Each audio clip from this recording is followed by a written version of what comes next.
कक्षा 8वीं के मेरे प्रिय छात्र छात्राओं, पिछले पीरियड में बेटा द्वादश पाठ महर्षि दधीचि पूर्ण हो चुका था। इसके प्रश्नोत्तर वगैरह भी करा दिया था तुम सबको, और थोड़ा सा बच गया था। देखो अपनी पुस्तक का निकालो, पृष्ठ क्रमांक 31।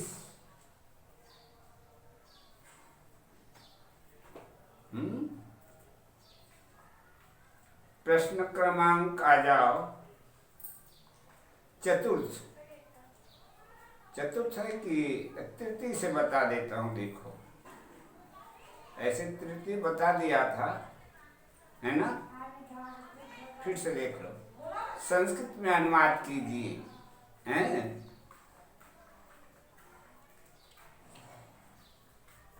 क देवों और दानवों का संग्राम हुआ।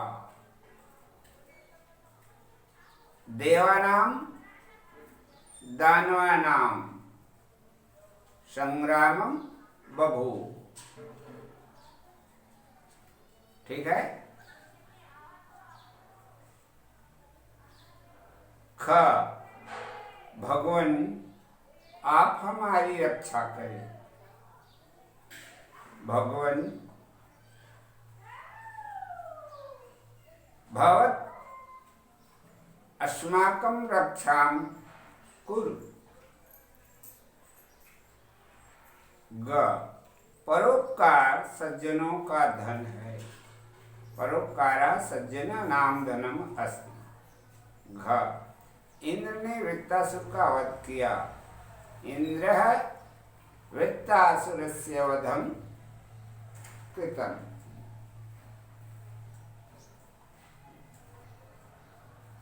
चतुर्थ संधि कर प्रकार लिखी। देख रहे हो, खाका बनाना बेटा इसका। हाँ, शब्द,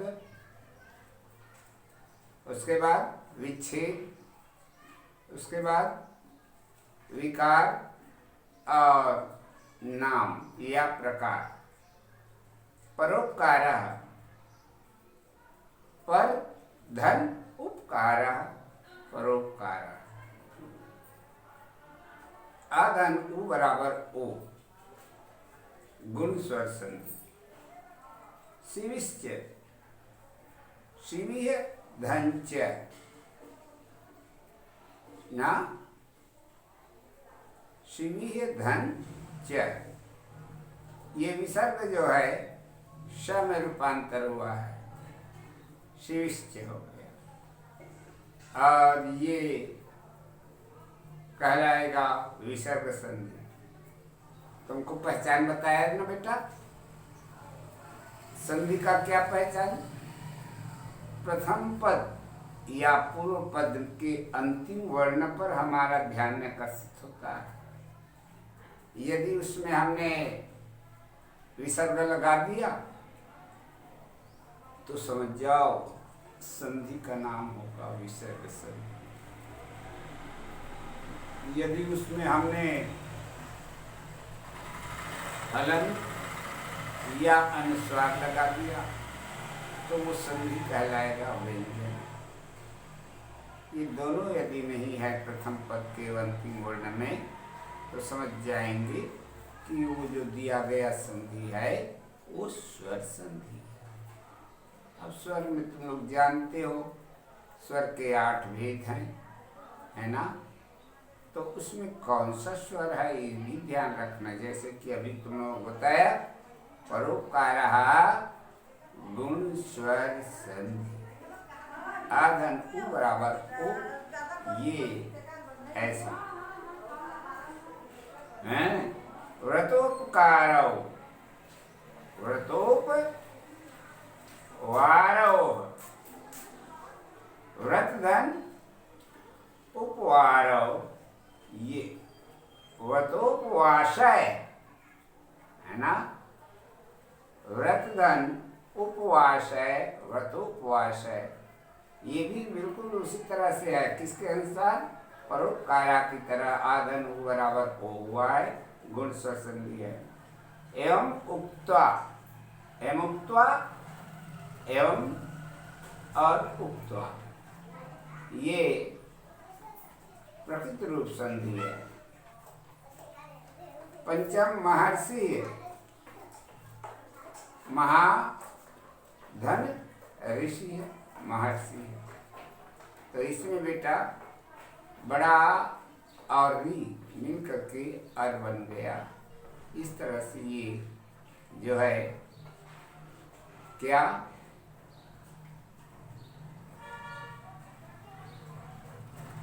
स्वर संधि कहलाएगा, है ना।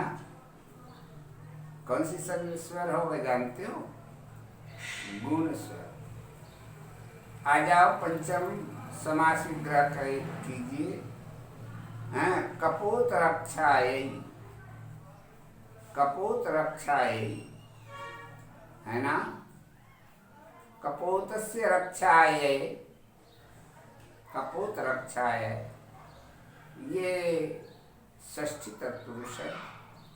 खाका बना के बनाओगे इसको भी। देवनायक, देवानाम नायक, देवनायक, ये भी षष्ठी तत्पुरुष है। व्रज निर्माणम, व्रज है कि वज्र है? वज्र है बेटा, वज्र निर्माणम, वज्रस्य निर्माणम, वज्र निर्माणम षष्ठी तत्पुरुष। नंबर क्रमांक कितना? षष्ठम। एक देव अकारांत पुल्लिंग एवं महर्षि है। इकारांत पुल्लिंग की कारक रचना सभी विभक्तियों में लिखी है। देखा? ये तो बेटा तुम कहाँ से पढ़ते आए हो? छठवीं से। अकारांत पुल्लिंग संज्ञा शब्द बालक का पढ़े हो ना, बालका, बालका, बालका। वैसे ही देव शब्द भी बालक की तरह चलेगा। देवा देवौ देवा प्रथमा, देवम देवौ देवान द्वितीया, देवेन देवाभ्याम देवय तृतीया, देवाय देवाभ्याम देवीभ्य चतुर्थी, पंचमी क्या हो जाएगा? देवाद देवाभ्याम देवीभ्य हैं। षष्ठी देवस्य देवयो देवानाम, सप्तमी देवे देवयो देवेषु संबोधन हे देव, हे देवाओ, हे देवा। ये और महर्षि, महर्षि ये विकारांत है। क्या है? इकारांत, विकारांत नहीं है, इकारांत। क्या है? इकारांत। और ये इकारांत है तो इसका कारक रचना किसके अनुसार चलेगा जानते हो? इसका कारक रचना कवि का तुमने पढ़ा है, क्योंकि इकारांत में पुल्लिंग, नपुंसकलिंग, स्त्रीलिंग होते हैं। तो ये महर्षि जो है पुल्लिंग है, और इसलिए ये हरि या कवि के अनुसार इसका कारक रचना चलेगा। हरि हरि हरिया, हरिम हरि हरि, हरिना हरिभ्याम हरिभ्य, हरि भी हरिणे हरिभ्याम हरिभ्य, हरिणः हरिभ्याम हरिभ्य, हरिणः हरिणो हरिना, है ना। हरौ हरियोः हरिस्, हे हरि, हे हरि, हे हरिया। ऐसा चलेगा बेटा, बना लेना इसको, ठीक है। सभी विभक्तियों में करने हैं। दूसरा देखो, भू धातु के लंग लकार में धातु रूप लिखिए। अब बताओ कैसे लिखोगे? हैं? जब तक कि तुम प्रत्यय कंठस्थ नहीं करोगे, नियम को नहीं जानोगे, तब तक के मुश्किल हो जाएगा बेटा। नियम को याद रखो और प्रत्यय को कंठस्थ कर लो। फिर ये भू ही क्या, कोई सा भी धातु दे देगा,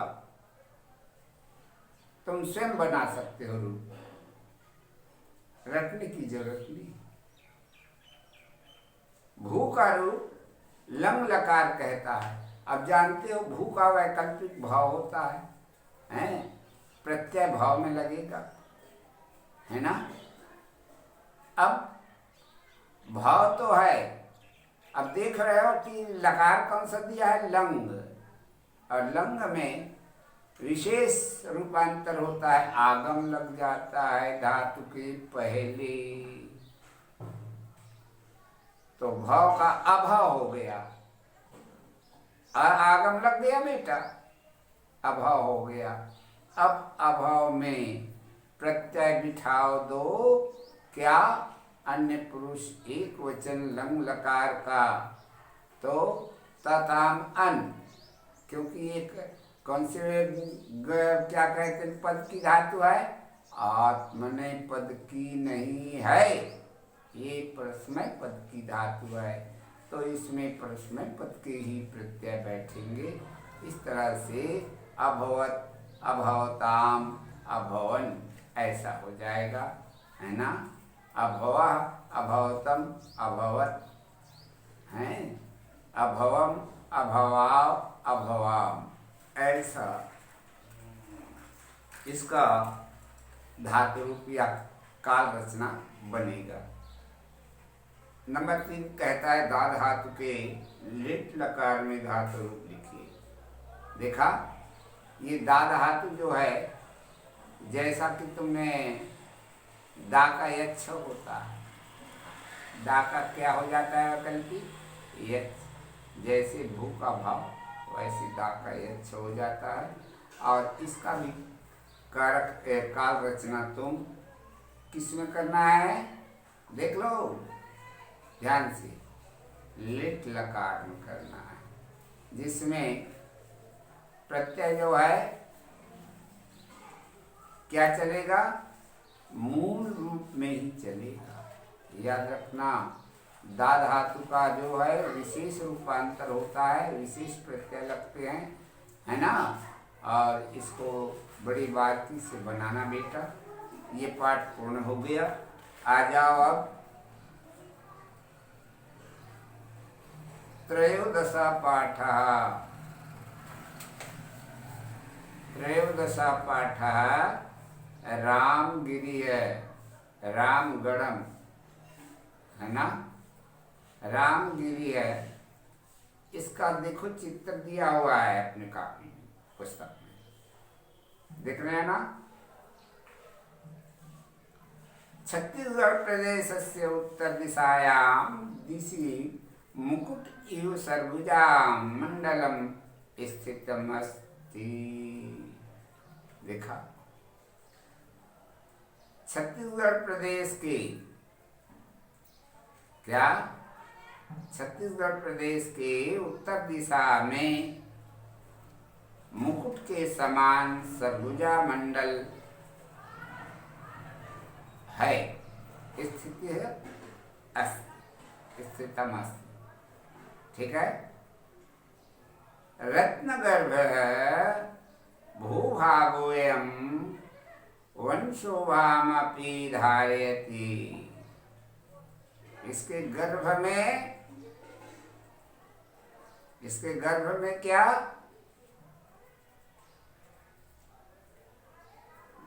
रत्नगर्भ भूभागोयम, यहाँ की धरती, यहाँ का जो जमीन है वो क्या है, रत्नगर्भ है, रत्नों से भरा हुआ है। हाँ, रत्नगर्भ है, रत्न गर्भ भूभागोयम। इस धरती में है, इस धरती के भूगर्भ में अंदर रत्नों से भरा हुआ, वन शोभामपि धारयति, और इधर ऊपर जंगल वन अपना विशेष शोभा को बढ़ाता। अत्र अनेकानि ऐतिहासिक पुरातत्विक स्थलानि सन्ति। यहाँ बहुत सारे ऐतिहासिक पुरातत्विक इतिहास से जुड़े हुए और प्राचीन काल के, जिसको अपन कहते हैं आदिकाल, हैं जिसको कहते हैं वेद काल, या और ऐसे का पुरातत्विक स्थलानि सन्ति, ऐसे स्थान भी हैं। तेषु अन्यतम रामगिरि है। उनमें से रामगढ़ या रामगिरि एक है। इदम स्थानम अंबिकापुरात् 45 किलोमीटर दूरी दक्षिण दिशि वर्तते।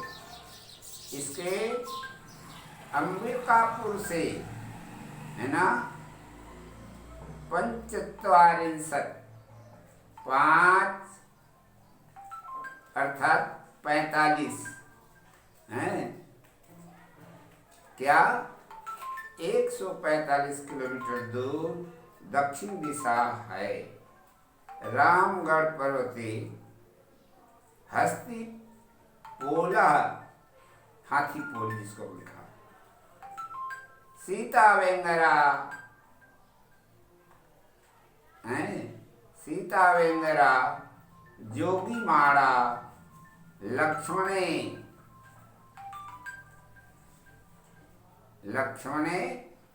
गरा इत्यादि महत्वपूर्ण स्थानानि सन्ति। क्या रामगढ़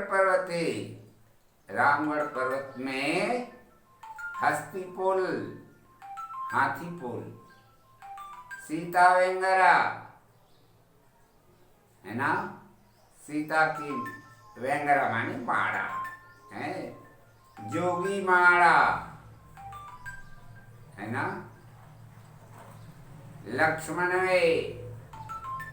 वेंगरा, ये जो है महत्वपूर्ण स्थान हैं। शेष जो है बेटा अगले पीरियड में पढ़ाऊंगा। ठीक, देखो।